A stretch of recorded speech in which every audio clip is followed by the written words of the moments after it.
खुल जाएंगे आपके सारे रास्ते। परीक्षा में सिलेक्शन ले तो सही, जीवन में सब होगा हासिल। तू सिलेक्शन की जिद पर अड़ तो सही।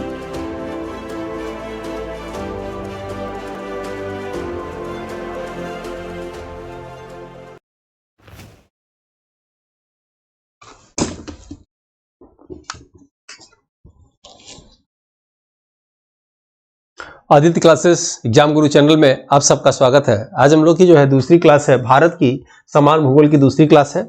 और इसके अंतर्गत आप देखेंगे कि हम लोग उत्तर भारत के पर्वतीय क्षेत्रों के विषय में जो है पढ़ने जा रहे हैं। ठीक है, तो आइए देखते हैं भारत का जो है पर्वतीय क्षेत्र। ठीक है,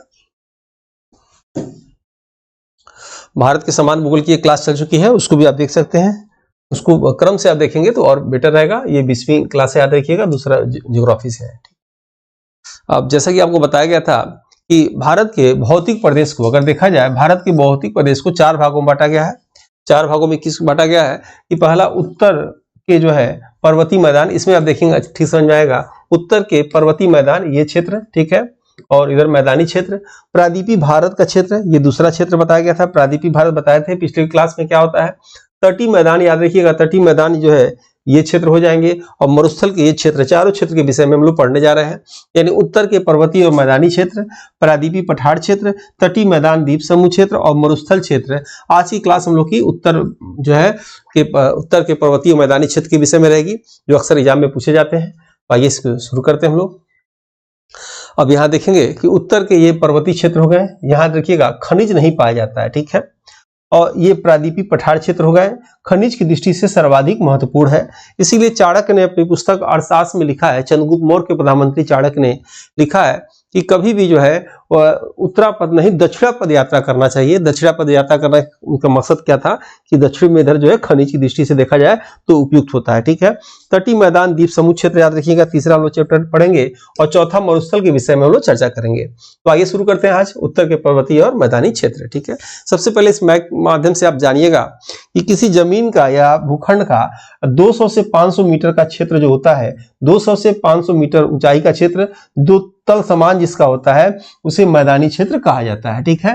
फिर आप देखेंगे कि 500 से 800 की मीटर की ऊंचाई का क्षेत्र याद रखिएगा पठारी क्षेत्र होता है, जो उबड़ खाबड़ होता है, ऐसे चोटी नहीं होता है, उबड़ खाबड़ ऐसे होता है, बीहड़ के नाम से भी जाना जाता है। और यहाँ आप देखेंगे 800 से 1000 के क्षेत्र जो है पहाड़ी क्षेत्र कहलाता है, जो ढलान होता है, जिसमें चोटी नहीं होती है। ऐसे ढलान होता है, चोटी नहीं होती है, ठीक है। और जो है 800 से यानी 1000 से ऊपर के क्षेत्र को पर्वतीय क्षेत्र कहते हैं, जिसमें चोटी होता है, ठीक है। आपके एग्जाम में क्या पूछेगा कि मैदानी क्षेत्र की ऊंचाई कितना होता है, 200 से 500 मीटर मैदानी क्षेत्र याद रखिएगा, 500 से 800 मीटर पठारी क्षेत्र उबड़ खाबड़, ठीक है। उसके बाद जो है 800 से 1000 का क्षेत्र पहाड़ी क्षेत्र ढलान वाला क्षेत्र होता है। और जो है 1000 से ऊपर वाला क्षेत्र जो है पर्वतीय क्षेत्र नुकीला क्षेत्र होता है। ये आप जानिएगा इस चित्र के माध्यम से। पहले हम शुरू करते हैं उत्तर के पर्वतीय क्षेत्र और मैदानी क्षेत्र, ठीक है। हिमालय की उत्पत्ति के प्रमुख सिद्धांत निम्नलिखित है। पहला प्लेट विवर्तनिका सिद्धांत एग्जाम में पूछा जाता है।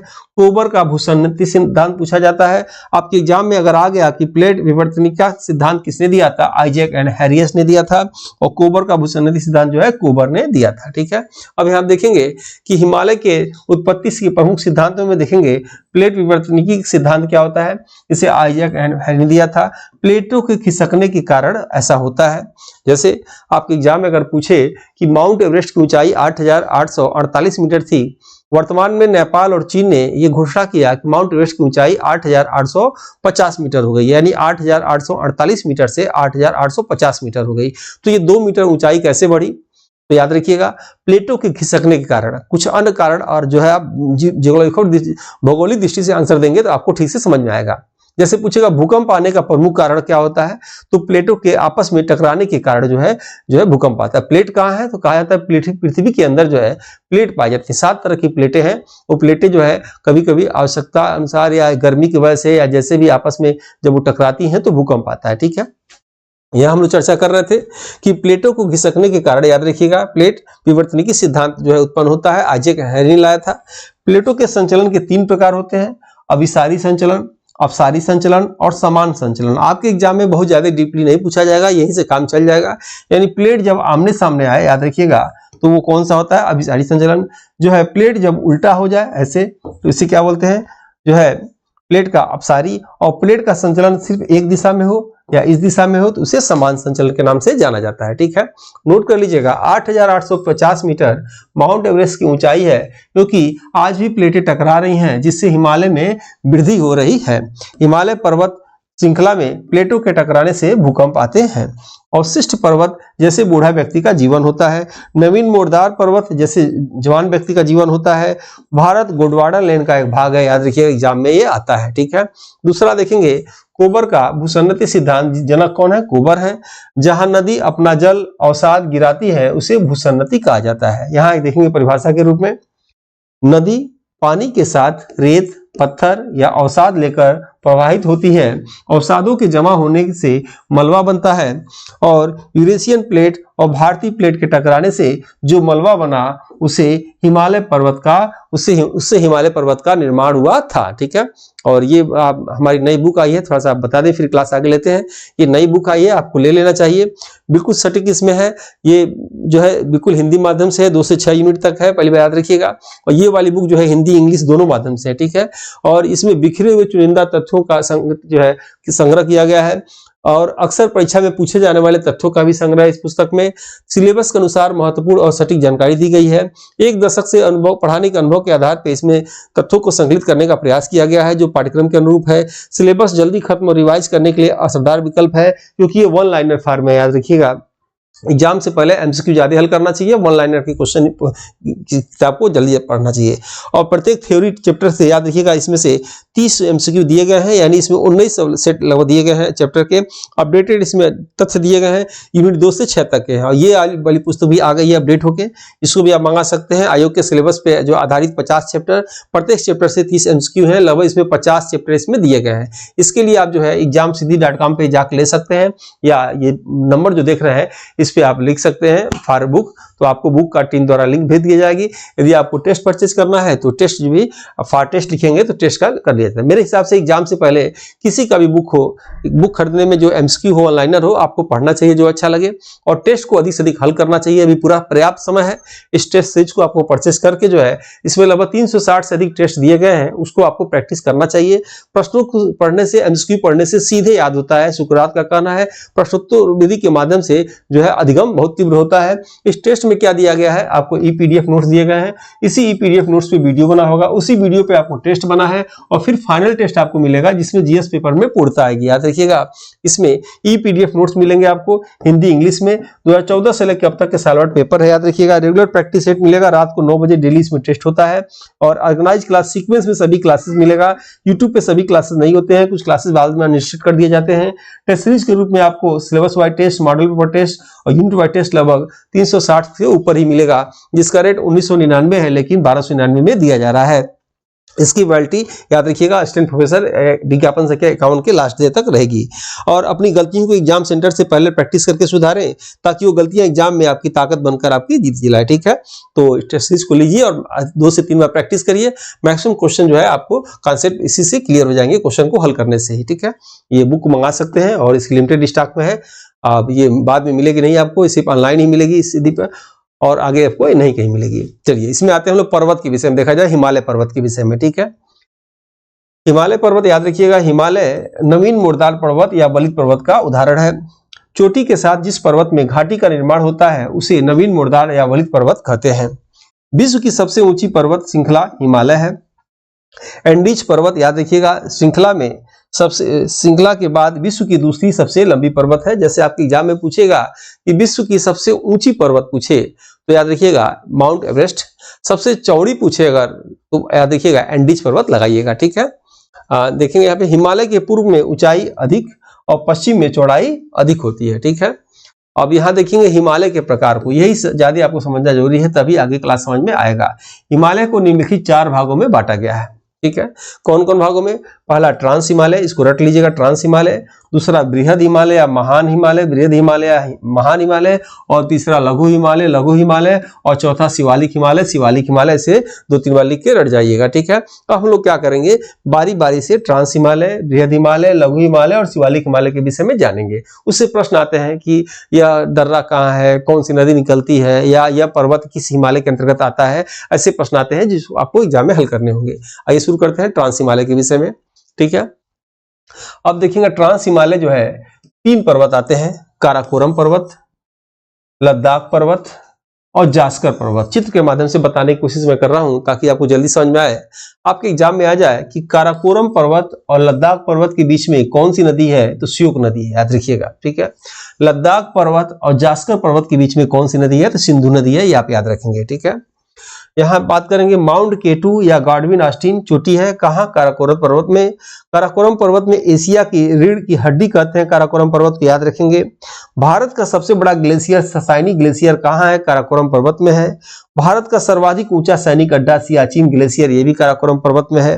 काराकोरम पर्वत पर एक दर्रा है जिसे काराकोरम दर्रा के नाम से जाना जाता है। भारत का सर्वाधिक ऊंचाई पर स्थित दर्रा काराकोरम दर्रा है। काराकोरम का प्राचीन नाम कृष्णागिरी पर्वत है। काराकोरम को चीन में कैलाश पर्वत के नाम से जाना जाता है, ठीक है।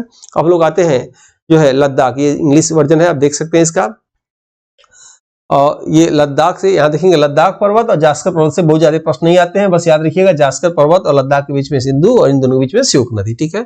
अब ये हम लोग ने समाप्त कर दिया। अब हम लोग आ रहे हैं बृहद हिमालय पे, ठीक है। इस दूसरा नंबर पे पढ़ाई करने जा रहे हैं, तो बृहद हिमालय ये दूसरा है, ठीक है। बृहद हिमालय या उच्च हिमालय के विषय में जानेंगे।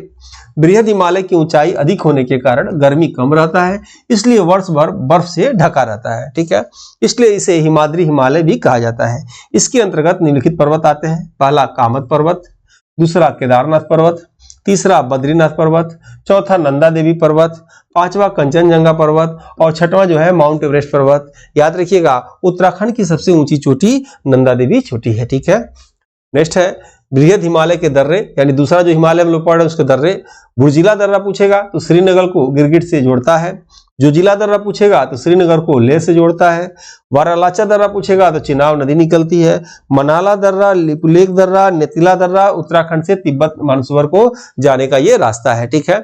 और तीसरा हम लोग पढ़ने जा रहे हैं लघु हिमालय, ठीक है। आपको समझ में आ रहा होगा, ये बता चुके हैं, ये भी बता चुके हैं। अब तीसरा हम लोग लघु हिमालय के विषय में आपको बताने जा रहे हैं। देखेंगे आप लघु हिमालय, ठीक है। लघु हिमालय को 4 भागों में समझ सकते हैं। पहला जम्मू कश्मीर में, दूसरा हिमाचल प्रदेश में, तीसरा उत्तराखंड में और चौथा नेपाल में। नेपाल से प्रश्न याद रखिएगा कम आते हैं।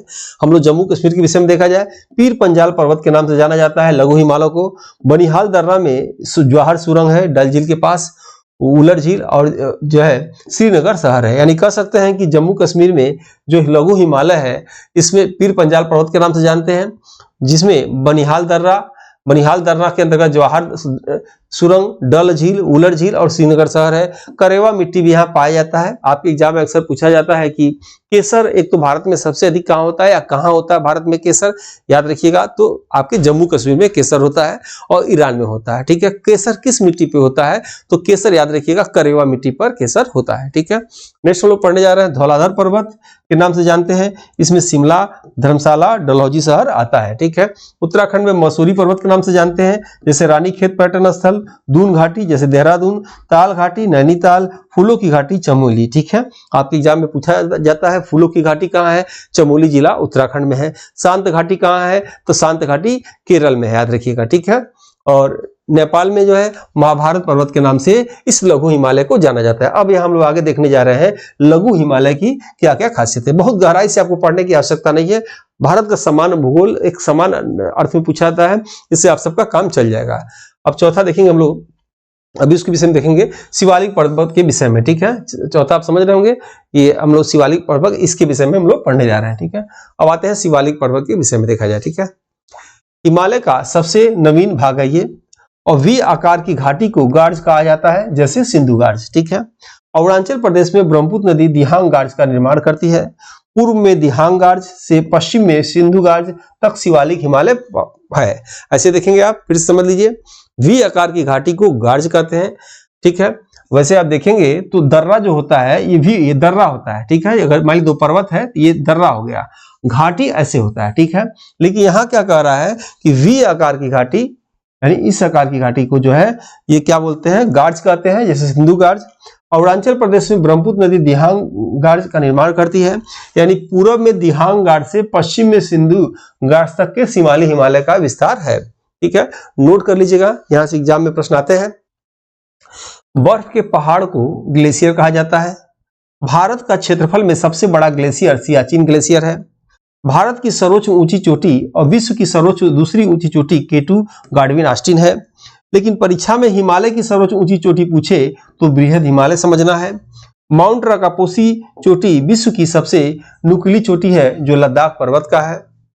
भारत की सर्वोच्च चोटी, ये पॉइंट बहुत ही इंपॉर्टेंट है, नोट कर लीजिएगा, आपके एग्जाम में आता है, क्योंकि अगर पहला नहीं दूसरा पूछ देता है। जैसे पूछेगा, यहां देखिएगा, पहले भारत की सर्वोच्च चोटी पूछे तो भारत की सर्वोच्च चोटी कौन सी है? पहला K2 गाडविन ऑस्टिन है। दूसरे नंबर पे कौन है? कंचनजंगा सिक्किम में है।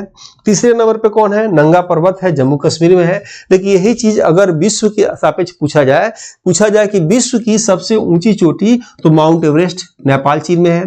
विश्व की दूसरी सबसे ऊंची चोटी तो K2 गाडविन ऑस्टिन भारत में है। विश्व की तीसरी सबसे ऊंची चोटी तो कंचनजंगा सिक्किम में है। याद रखेंगे, ये आपके एग्जाम में ऐसे आता है। अब देखिएगा कुछ महत्वपूर्ण तथ्य जो पूछा जाता है। पहला है लघु हिमालय। लघु हिमालय जो है सबसे लंबी पर्वत श्रृंखला होती है पीर पंजाल की। ठीक है, याद रखिएगा, जैसे आप पृथ्वी से ऊपर जाएंगे तो गर्मी आपको कम मिलेगी, जैसे पृथ्वी से नीचे जाएंगे तो गर्मी आपको अधिक मिलेगी। हमेशा याद रखिएगा, ताप का उल्टा दाब होता है। ठीक है, यानी पृथ्वी से ऊपर जाएंगे तो ताप कम मिलेगा, जब ताप कम मिलेगा तो दाब अधिक मिलेगा। ठीक है, और पृथ्वी से जब नीचे जाएंगे तो ताप आपको अधिक मिलेगा तो दाब कम मिलेगा। इसी पे आपको मैक्सिमम आधा से अधिक भूगोल आपको समझ में आ जाएगा। ठीक है, इस पॉइंट को यहाँ याद रखिएगा। अभी हम आगे जब महासागर पढ़ाएंगे, वाष्पन पढ़ाएंगे, और वहां आपको और ये कॉन्सेप्ट को क्लियर कर देंगे। ठीक है, आइए नेक्स्ट देखते हैं। लघु हिमालय की ऊंचाई कम होने के कारण तापमान अधिक होता है, जिससे वर्षा अधिक होती है।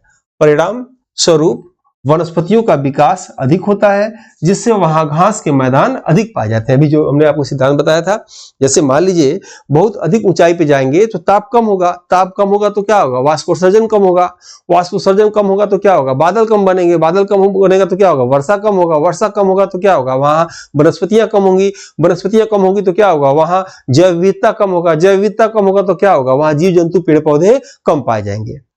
समझ में आ रहा है? जैसे भूमध्य रेखा पर अगर देखा जाए, इक्वेटर लाइन पे, तो वहां पे क्या होता है? सबसे अधिक जो है जैव विविधता है। सबसे अधिक जैव विविधता क्यों है? क्योंकि वहां तापमान अधिक है। तापमान अधिक होने से क्या होता है? वर्षा अधिक होती है, संवहनी वर्षा होती है। संवहनी वर्षा होने से क्या होता है? सदाबहार वन पाए जाते हैं। सदाबहार वन पाने से क्या होता है? वहां बहुत अधिक जो है जैविक बहुत अधिक विभिन्नता है, यानी जीव जंतु वनस्पतियों की संख्या वहां पे अधिक है। ठीक है, इस चीज को ऐसे समझिएगा। यहां देखेंगे आप, घास के मैदान पर पाई जाने वाली जनजाति को पशुपालन का कार्य करती है चलवासी जनजाति के नाम से जाना जाता है, जैसे भूटिया जनजाति, गुर्जर जनजाति और बकरवाल जनजाति। ठीक है, भारत में घास के मैदान को मर्ग, सोन मर्ग, बुग्याल, द्वार आदि के नाम से जाना जाता है। अब यहाँ पूर्वोत्तर भारत के विषय में बताए थे, याद रखिएगा कि पूर्वोत्तर भारत में 8 राज्य हैं, एकदम रट जाइएगा। सिक्किम, अरुणाचल प्रदेश, नागालैंड, मणिपुर, मिजोरम, असम, मेघालय और त्रिपुरा। और इसमें सबसे छोटा कौन सा है? सिक्किम। और सबसे बड़ा कौन सा है? असम। ठीक है, बिल्कुल ये लोकेशन आपको मालूम होना चाहिए कि कौन सा प्रदेश किस दिशा में है। आपके एग्जाम में अगर नक्शे से प्रश्न आएगा, मैप से, तो यहीं से उठाते हैं हम लोग कि बांग्लादेश से कौन से राज्य भारत के स्पर्श करते हैं, म्यांमार से कौन स्पर्श करते हैं, चीन से कौन करते हैं, याद रखिएगा, या नेपाल से कौन करते हैं, भूटान से कौन करते हैं। इसके यहाँ बिल्कुल मैप अपने आंख बंद करके अपने दिमाग में इस चीज को बैठा लीजिएगा, आपके एग्जाम में पूछा जाता है। और पूर्वोत्तर राज्यों की संख्या कितनी है? 8 है। पूर्वोत्तर राज्य की सबसे छोटी राज्य कौन सा है? सिक्किम। पूर्वोत्तर राज्य का सबसे बड़ा राज्य असम। नागालैंड में याद रखिएगा नागा पहाड़ी है। मिजोरम में मिजो पहाड़ी या लुसाई पहाड़ी है, याद रखिएगा। मणिपुर में मणिपुरी पहाड़ी या बराक नदी निकलती है। पूर्वोत्तर राज्य में सबसे बड़ा झील लोकटक झील है, जिस पर केबुल लामजाओ नेशनल पार्क है, जिसे भारत का तैरता हुआ पार्क के नाम से जाना जाता है। ठीक है, असम में मिकिर पहाड़ी, रेंगमा पहाड़ी, बैरल पहाड़ी पाई जाती है। ठीक है, पूर्वोत्तर भारत में अर्धसदाबहार वन पाए जाते हैं। पूर्वोत्तर भारत का क्षेत्र पहाड़ी क्षेत्र है, यहाँ पर वर्षा की मात्रा अधिक होती है। महसिन राम, कृषि संबंधित कार्य कम होता है क्योंकि मृदा अपरदन का कटाव अधिक होता है। पूर्वोत्तर भारत में अधिक वर्षा के कारण मृदा अपरदन की समस्या होती है, जिससे कृषि कार्य ठीक से नहीं हो पाता। ठीक है, ये आपकी एग्जाम में पूछा जाता है, देख लीजिएगा। कृषि स्थानांतरण या झूमिंग कृषि, याद रखेंगे, जब किसान क्या करते हैं कि एक जगह 2-3 साल खेती करेंगे, जहां उपजाऊपन वहां उस मिट्टी का खत्म हो जाएगा तो छोड़ के दूसरे स्थान पे चले जाएंगे। इसी को झूमिंग कृषि या स्थानांतरित कृषि के नाम से जाना जाता है। 2 प्रश्न इसके विषय में आता है कि सबसे अधिक झूमिंग कृषि कि कौन सी जनजाति करती है, तो गारो खासी जनजाति करती है। और गारो खासी जनजाति किस राज्य की है, तो मेघालय की, आप याद रखिएगा। लेकिन आपके एग्जाम में पूछे कि सबसे अधिक झूमी कृषि करने वाली गारो खासी जनजाति मेघालय की है, तो क्या मेघालय में सबसे अधिक झूमी कृषि होता है, तो नहीं, याद रखिएगा सबसे अधिक झूमी कृषि कहां होता है, नागालैंड में होता है। जैसे ईंट भट्टों पे काम करने वाले लोग सबसे अधिक रांची के लोग होते हैं, तो क्या रांची में सबसे अधिक ईंट भट्टे हैं, नहीं, याद रखिएगा। उसी तरह गारो खासी जनजाति है वो करती है, लेकिन नागालैंड में सबसे अधिक होती है। आइए देखते हैं यहाँ पे सॉरी नोट में गारो खासी जनजाति मेघालय में पाई जाती है, लेकिन झूमी कृषि सबसे ज्यादा कहां होती है, नागालैंड में होती है। ये लाइन शायद छूट गया। कृषि हस्तांतरण या झूमी कृषि जो एक स्थान से के बाद दूसरे स्थान पर की जाती है, इससे सबसे अधिक झूमी कृषि गारो खासी जनजाति करती है। ठीक है, अब ये देखेंगे, इंपॉर्टेंट है ये भी। महेंद्रगिरी पर्वत उड़ीसा में है, पर्वत के विषय में आप जानेंगे। पूर्वी तट की सबसे ऊंची चोटी याद रखिएगा महेंद्रगिरी है। नेक्स्ट आप देखेंगे अनाईमुड़ी केरल में है, दक्षिण भारत की सबसे ऊंची चोटी है। नेक्स्ट आप देखेंगे नीलगिरी पर्वत तमिलनाडु में है, दक्षिण भारत की सबसे ऊंची दूसरी चोटी है। दोदोबेड़ा इसका चोटी है, जिस पर प्रसिद्ध स्थल ऊटी है। पूछता है कि भारत के पूरब में, दक्षिण में, उत्तर में सबसे ऊंची चोटी कौन सी है, तो कभी कभी प्रश्न वहां उठा देता है, इससे आपका काम चल जाएगा, इससे अधिक नहीं पूछता है। ठीक है, नीलगिरी पर्वत पर टोडा जनजाति पाई जाती है। कार्डमम पर्वत याद रखिएगा इलायची की खेती के लिए प्रसिद्ध है। हरिश्चंद्र पर्वत याद रखिएगा महाराष्ट्र की सबसे ऊंची चोटी है। कलसूबाई, कुलसीबाई भी कहा था कि कुलसीबाई चोटी है। ठीक है, बाबा बुदन पर्वत धारवाड़ क्षेत्र कर्नाटक में है, जिसकी सबसे ऊंची चोटी कुद्रेमुख है। मेघालय में गारो खासी नोकरेक खासी पहाड़ी पर मौसिनराम है। यहाँ देखिएगा मेघालय में 3 पर्वत याद रखिएगा, गारो पहाड़ी, खासी पहाड़ी और जनजाति पहाड़ी। पूछेगा कि मेघालय में 3 प्रसिद्ध पहाड़ियां कौन कौन है, गारो पहाड़ी, खासी पहाड़ी और जनजाति पहाड़ी। पूछेगा कि सबसे अधिक वर्षा होने वाला मौसिनराम किस पहाड़ी पे है, तो खासी पहाड़ी पे, याद रखिएगा। उसके बाद पूछेगा कि जो है नोकरेक चोटी किस पहाड़ी का है, सबसे ऊंची चोटी है, तो गारो पहाड़ी का चोटी है। ठीक है, और जो है ये क्लास लंबा हो जाएगा और लगातार लंबा पढ़ाने की वजह से जो है ठीक नहीं है। नेक्स्ट क्लास में होंगे। अगर आपको वीडियो अच्छा लग रहा है तो वीडियो बनाने में काफी मेहनत लगता है, आप समझ सकते हैं। लाइक जरूर करना चाहिए, लाइक करिए, आपसे रिक्वेस्ट है सब्सक्राइब करिए, और इस वीडियो को जो है आप अपने ग्रुप में जरूर शेयर करिए। ठीक है, और ये क्या भूगोल पूरा ऐसे पढ़ा दे कंटिन्यूअस, तो आपको अच्छा लगे तो कमेंट करिए, फिर आगे क्लास लेते हैं। और तब तक मिलते हैं हम लोग नेक्स्ट वीडियो में। तब तक के लिए जय हिंद, जय भारत।